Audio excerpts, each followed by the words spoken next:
आई, कणीदार तूप म्हणजे काय ग? कणीदार तूप म्हणजे रवाळ, अगदी घरच्या तुपासारखं. कणीदार गोकुळ तूप.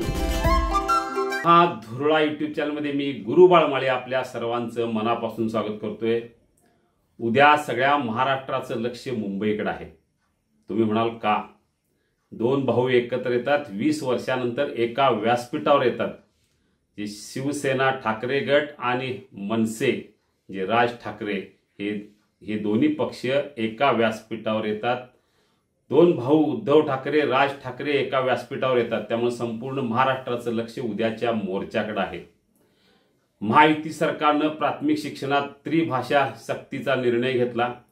या निर्णयाच्या विरोधात दोन्ही ठाकरे बंधू उभे ठाकले आणि त्या विरोधात मोर्चा काढण्याचा निर्णय घेतला. पण तत्पूर्वीच सरकारनं तो निर्णय मागे घेतला.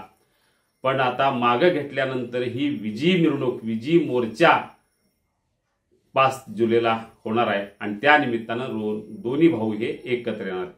हे एकत्र येणार हे गेले काही दिवस चर्चा, बैठका सुरू आहेत. त्यामुळं मनसे आणि शिवसेना एकत्र येणार का याची चर्चा सुरू असताना ते एकत्र येऊ नये यासाठी काही शक्ती प्रयत्न करत आहेत. त्या प्रयत्नाला धुडकावून लावून किमान मोर्चाच्या निमित्तानं दोन भाऊ एकत्र येत आहेत. हे दोन्ही पक्षाच्या एकत्रीकरणाचं पहिलं पाऊल म्हणावं लागेल. हे सगळं होत असताना आपल्या मनात एक शंका निश्चितपणे येईल की दोन भाऊ एकत्र असताना त्यातला मोठा भाऊ कोण, श्रेष्ठ भाऊ कोण? अनेक मुद्दे आहेत. आज आपण चर्चा करूया त्या मुद्द्यांची. कारण उद्या मोर्चाच्या वेळी दोन्ही भाऊ भाषण करणार. प्रोटोकॉल असा असतो की भाषण सगळ्यात शेवटी हे मुख्य वक्त्याचं असतं, अध्यक्षीय स्थान असलेलं असतं, ज्येष्ठ व्यक्तीचं असतं. हा कार्यक्रमाचा प्रोटोकॉल आहे. त्यामुळे उद्याच्या मोर्चात पहिलं भाषण कोणाचं, राज ठाकरे की उद्धव ठाकरे? मग श्रेष्ठ कोण हे ठरवता येईल. सध्या महाराष्ट्राला गरज आहे या दोघांनी एकत्र यायची, तशी चर्चा सुरू झालेली आहे. त्यामुळं आता श्रेष्ठ कोण, पहिलं भाषण कोणाचं याची उत्सुकता संपूर्ण महाराष्ट्राला निश्चितपणे लागलेली आहे. आपण काही मुद्द्यांचा विचार करूया.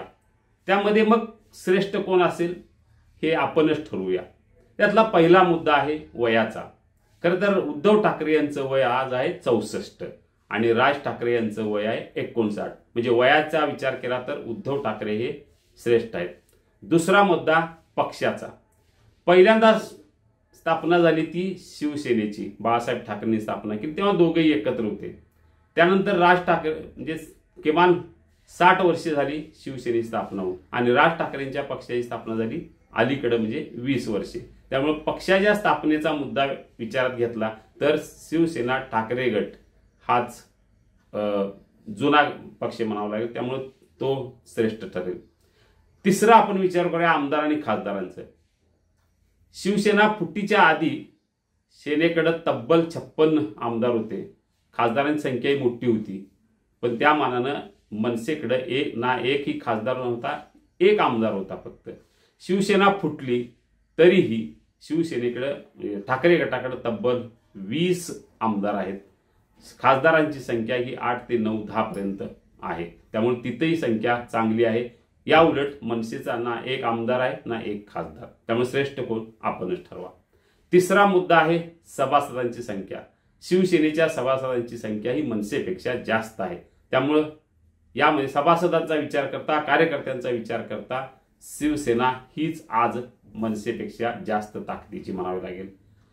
स्थानिक स्वराज्य संस्थांमध्येही अनेक ठिकाणी शिवसेनेचे नगरसेवक, जिल्हा परिषद सदस्य, पंचायत समिती सदस्य या सगळ्यांची संख्या बघता शिवसेना इथं मनसेपेक्षा निश्चितपणे जास्त आहे. त्यामुळं आपण काही मुद्द्यांचा जेव्हा विचार करतो, दोघंही पक्षप्रमुख आहेत. उद्धव ठाकरे हे त्यांच्या पक्षाचे प्रमुख आहेत, राज ठाकरे हे त्यांच्या मनसेचे प्रमुख आहेत. शिवसेना फुटल्यावर ठाकरे गटाची ताकद बऱ्यापैकी कमी झालेली आहे, पण मनसेच्या तुलनेत ती चांगली आहे. त्यामुळं दोघंही पक्षप्रमुख असताना आता श्रेष्ठ कोण, कारण दोन्ही पक्षाची ताकद आपल्याला सगळ्या महाराष्ट्राला माहीत आहे. त्यामुळे भाषण पहिलं कोणाचं, भाषण बाजीत आक्रमकता कोणाची तर राज ठाकरेंची. गर्दी खेचते कोण, राज ठाकरे. संपूर्ण राज्यात लक्ष कुणाकडे जास्त असते तर राज ठाकरेंच्याकडे. म्हणजे हे सगळे बाकीचे मुद्दे विचार केला तर राज ठाकरे हे उद्धव ठाकरेंच्यापेक्षा 4 काकण सरस आहेत. उद्धव ठाकरे हे संयमी नेतृत्व आहे, माजी मुख्यमंत्री आहेत. म्हणजे तो एक विचार केला तर उद्धव ठाकरेंचं वय आणि पद हे लक्षात घेतलं तर ते माजी मुख्यमंत्री आहेत. तसं राज ठाकरेंच्याकडे कुठलं पद नाही, पक्षप्रमुख एवढंच पद आहे. त्यामुळे आता पहिलं भाषण कोणाचं हा मुद्दा महत्वाचा असून, कारण पहिलं भाषण शेवटचं भाषण कोणाचं यावरच श्रेष्ठत्व ठरत असतं. उद्या पहिलं भाषण हे शक्यतो उद्धव ठाकरेंचं होईल अशी एकूण चर्चा आहे, मिळालेली माहिती आहे. कारण राज ठाकरेंचं भाषणाकडे सगळ्यांचं लक्ष आहे. कारण राज ठाकरे उद्या महायुतीवर किती तुटून पडणार याची उत्सुकता आहे. कारण यापूर्वी त्यांनी महायुतीचा प्रचार केलेला आहे. एकदा महाविकास आघाडीचा केला, त्यानंतर एकदा महायुतीचा प्रचार केला. त्यामुळे आता महायुतीवर किती आक्रमक होणार, त्या आक्रमकतेवरच दोन्ही भाऊ एकत्र येणार का याची उत्सुकता निश्चितपणे अवलंबून राहणार आहे. जी पत्रिका काढलेली आहे या मोर्चाची त्यामध्ये मात्र नाव पहिल्यांदा राज ठाकरेंचं नाव आहे. म्हणजे पत्रिकेत पहिलं नाव ज्यांचं असते तो श्रेष्ठ आणि उद्धव ठाकरेंचं नाव नंतर आहे. म्हणजे आपण सगळे विचार केल्यानंतर 2 सुपरस्टार एका चित्रपटात येणार आहेत. खरं तर जेव्हा 2 सुपरस्टार एका पिक्चरमध्ये येतात तेव्हा तो पिक्चर नक्की गाजतो, शक्यतो गाजतोच.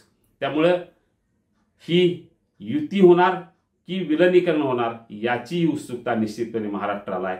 काही का असेना पहिलं पाऊल मोर्चाच्या निमित्तानं पडलेलं आहे दोन्ही ठाकरे बंधूंच्या एकत्रीकरणाचं.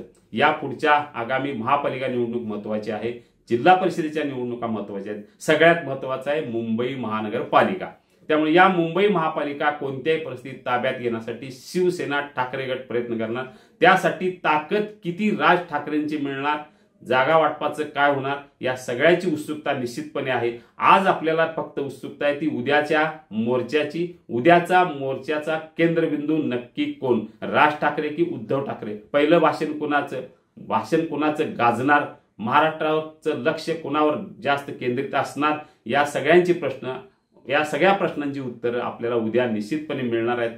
त्यामुळं आपण अजूनही जर महाधुरळा चॅनेल सबस्क्राईब केलं नसेल तर आत्ताच सबस्क्राईब करा महाधुरळा YouTube चॅनेल. धन्यवाद.